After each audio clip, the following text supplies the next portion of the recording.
Hazrati Sulton Said Ahmad Bashirning otalari Xo'ja Hasan 90 yoshda, onalari Bibi Malohat 80 yoshda bo'lishlariga qaramay, ularning farzandi bo'lmagan. Kunlarning birida shu tarafga yo'li tushgan Amir Temurning piri Said Barakaning ukasi Said Ne'matulloh ularning haqqiga duo qiladi.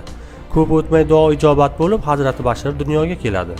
Biroq keksayib qolgan onadan sut kelmaydi. Chaqaloqni atrofdagilar beshir, ya'ni sutsiz deb atay boshlashadi. Allohning mo'jizasi bilan ularning hovlisidagi katta chinor ostida chashma paydo bo'lib, undan bola emizikli yoshdan o'tguncha sut oqadi. Bu chashma hanuzgacha saratonda ham muzdek tip-tiniq suvi va shifobaxshligi bilan mashhur.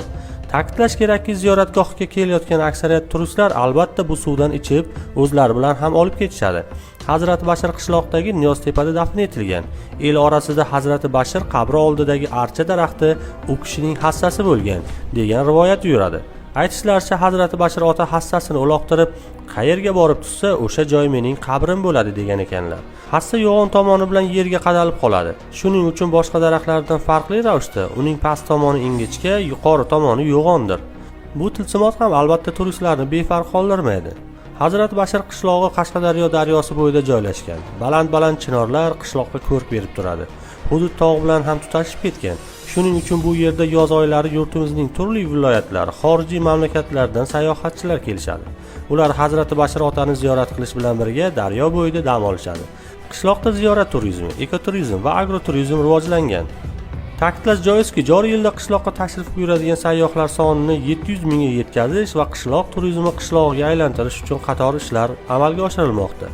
Hozirda qishloqda 20 dan ziyod oilaviy mehmon uyi faoliyat yuritmoqda. Bu xorijiy va mahalliy sayyohlar uchun hududda ko'proq qolish hamda mahalliy xalq turmush tarzi bilan yaqindan tanishish imkonini beradi.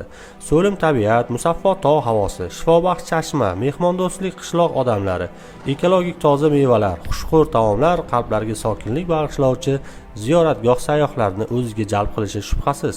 Videomizni oxirigacha ko'ring. Kanalga albatta obuna bo'lishni unutmang.